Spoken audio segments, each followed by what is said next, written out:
యేసుక్రీస్తు నామములో మీ అందరికీ శుభములు తెలియపరుస్తున్నాను. Praise the Lord, praise the Lord. మీరు అందరూ బాగున్నారా? ఈరోజు దేవుడు మనకిచ్చిన వాగ్దానం యెహెజ్కేలు గ్రంథం 36వ అధ్యాయం 25వ వచనం దేవుడు మనకు వాగ్దానముగా ఇస్తున్నాడు. అంటే ఈ వాగ్దానం బట్టి చూస్తే ఈ 2025లో ఎక్కువ దేవుడు మనల్ని శుద్ధీకరిస్తానన్నట్టుగా మాట్లాడుతున్నట్టుగా నాకు అర్థమవుతుంది. నేను ఈరోజు ప్రభువా, నేను ఏ వాగ్దానం నీ ప్రజలకు ఇవ్వాలి ప్రభువా అని ప్రార్థన చేసినప్పుడు ఈ యెహెజ్కేలు గ్రంథం 36వ అధ్యాయం 24వ వచనం దేవుడు చెప్పించాడు. సో ఆ వాగ్దానం నుండి వెళ్తే శుద్ధీకరణను ప్రభు కోరుకుంటున్నాడు, మనం శుద్ధీకరిస్తానంటున్నాడు. అవును, యేసుక్రీస్తు యొక్క మరి రాక, యేసుక్రీస్తు యొక్క జీవితం మనల్ని శుద్ధీకరించడానికి కోసమే అనే విషయం మీ ప్రతి ఒక్కరికి అర్థం అవ్వాలి. యేసు ఎందుకు తమ్ము తామే బలిగా అర్పించాడు? దేవుని బిడ్డలారా, గవని వెలుపట ఎందుకు శిలువ మరణం పొందాడు? ఎబ్రీ పత్రిక 13:12లో తన సొంత రక్తం చేత మనల్ని పరిశుద్ధపరచడానికి గవని వెలుపటకు వెళ్ళాడంట. అంతేకాదు, అదే ఎబ్రీ పత్రికలో రాయబడి ఉంది.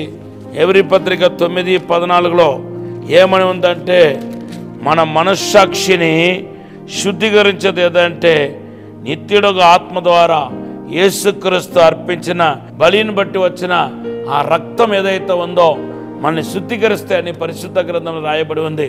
1 యోహాను పత్రిక 1వ అధ్యాయం 7వ వచనంలో మీరు చదివితే యేసుక్రీస్తు యొక్క రక్తం సమస్త పాప నుండి మనల్ని శుద్ధీకరిస్తే అని రాయబడి ఉంది. చూడండి, శుద్ధీకరణ కోరుకున్న దేవుడు తన్ను తానే బలిగా అర్పించుకున్నాడు. ఎందుకంటే పరిశుద్ధత లేకుండా పరలోక వెళ్ళలేమనే విషయం తెలుసు. పరిశుద్ధత లేకుండా పరిశుద్ధుడైన ఆయన్ని మనం కలుసుకోలేమనే విషయం దేవుడికి తెలుసు. కాబట్టి మత్తయి సువార్త 5వ అధ్యాయం 8వ వచనంలో హృదయ శుద్ధి గల వాళ్ళు ధన్యులు, వారు దేవుని దర్శిస్తారు అని రాయబడి ఉంది. కనుక అందే మాత్రం కాదు, పరిశుద్ధపరచుకున్న వారు మాత్రమే దేవుని నుండి ఏ మేలైనా ఏ అద్భుతాలైనా పొందగలుగుతారు. యెహోషువ గ్రంథం 3:5లో చూడండి, ప్రభు అంటున్నాడు, ఈ యోర్దాన్ని దాటడం నీ వల్ల కాదు, నువ్వు యోర్దాన్ని దాటాలంటే నా శక్తి వలన మాత్రమే సాధ్యపడతాయి. అయితే ఈరోజు పరిశుద్ధపరచుకుంటే రేపు నేను అద్భుతం చేస్తాను. ఆ అద్భుతం ఏంటి?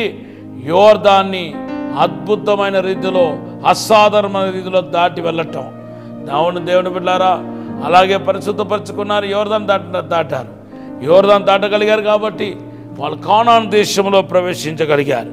కనుక మన జీవితంలో దేవుని బిడ్డలారా, యేసు చేసిన పుణ్య కార్యం అంతా మనకి చెప్పే విషయం ఏంటంటే, మనము యేసు మన నుండి కోరేది ఏంటంటే, దేవుని బిడ్డలారా, పరిశుద్ధత అనే విషయం మనకు స్పష్టంగా అర్థమవుతుంది.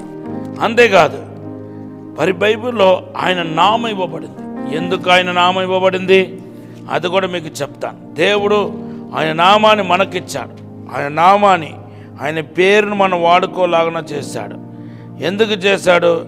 ఆయన నామాన్ని బట్టి మనం పరిశుద్ధపరచబడుతున్నామనే విషయాన్ని మీరు మరవరాదు. దేవుని నామానికి స్తోత్రం చెప్పండి.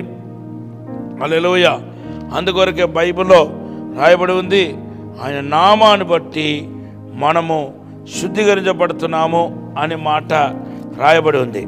ఆయన నామాన్ని బట్టి మనము పరిశుద్ధపరచబడుతున్నాము. దేవనామానికి స్తోత్రం. హల్లెలూయా. దేవుని నామం మనల్ని పరిశుద్ధపరచబడతాయి. యేసు నామాన్ని బట్టి మన పాపము క్షమించబడుతుంది అనే మాట రాయబడి ఉంది. దేవనామానికి స్తోత్రం. యేసు నామాన్ని బట్టి మన పాపము క్షమించబడుతుంది. 1 యోహాను 2:12 బట్టి ఆయన నామాన్ని బట్టి మన పాపం క్షమించబడుతుంది. ఇప్పుడు ఆయన ఆత్మ మనం ఎందుకు ఇచ్చాడు అంటే, తన ఆత్మను కూడా మన పరిశుద్ధంగా ఉండటానికి కోసమే ఆయన ఆత్మను కూడా మనకు దయచేస్తాడు. ఆయన ఆత్మను బట్టియే మన పరిశుద్ధపరచబడుతున్నాం అనే విషయాన్ని ఈరోజు గ్రహించాలి. 1 కొరింథీ పత్రిక 6వ అధ్యాయం 19వ వచనంలో మనం చూస్తున్నాం. అంతేకాదు, ఆయన వాక్కు ఎందుకు కొరకంటే ఆయన వాక్కు కూడా ఆయన వాక్ కూడా మన పరిశుద్ధపరచడానికి కోసమే. కీర్తన 119, 11 కానీ 9 కానీ చదివితే ఆయన వాక్ కూడా ఎందుకోసం అంటే పరిశుద్ధపరచడానికి కోసమే ఆయన వాక్కు మనకి ఇచ్చాడు. ఆయన వాక్యాన్ని బట్టి మనం పరిశుద్ధపరుస్తాడంట. యోహాను సువార్త 17:17 చదవండి. సో మొత్తానికి మనం ఎలా పరిశుద్ధపరచబడుతున్నామంటే దేవుడు చేసిన పుణ్య కార్యం అంతా మనకు తెలియపరిచేది ఏంటంటే మనము సైంటిఫై అవ్వాలి, పరిశుద్ధపరచబడాలి. ఈ సంవత్సరం మన దేవుడు పరిశుద్ధపరిచే సంవత్సరం. పరిశుద్ధ వెంబడి పరిశుద్ధంలోనికి వెళ్ళటానికి దేవుడు సాయం చేయను కాక. ఒక చిన్న ప్రార్థన చేస్తాను. పరిశుద్ధమ నమ్మకమైన పరలోక తండ్రి, నీకు వందనాలు, స్తోత్రాలు ప్రభా. మమ్మల్ని క్షమించి, మన్నించి, పరిశుద్ధపరిచి, శుద్ధీకరించి ప్రభా నీ రక్తముల కడిగి ప్రభా అనుదినము పరిశుద్ధంగా ఉండుటకు మాకు నాయనా తండ్రి బలమైన ఆత్మ ఇచ్చి కాపాడమని అడుగుతున్నాను. ప్రతి శోధన కీడు దూరపరచని, అగ్నితో మహిమతో నింపమని యేసు నామములో అడిగి వేడుకుంటున్నాము తండ్రి. Amen, amen. Have a blessed day. దేవుడు మన దీవించను గాక. యెహోషువ 3:5 ఈరోజు మీ వాగ్దానం.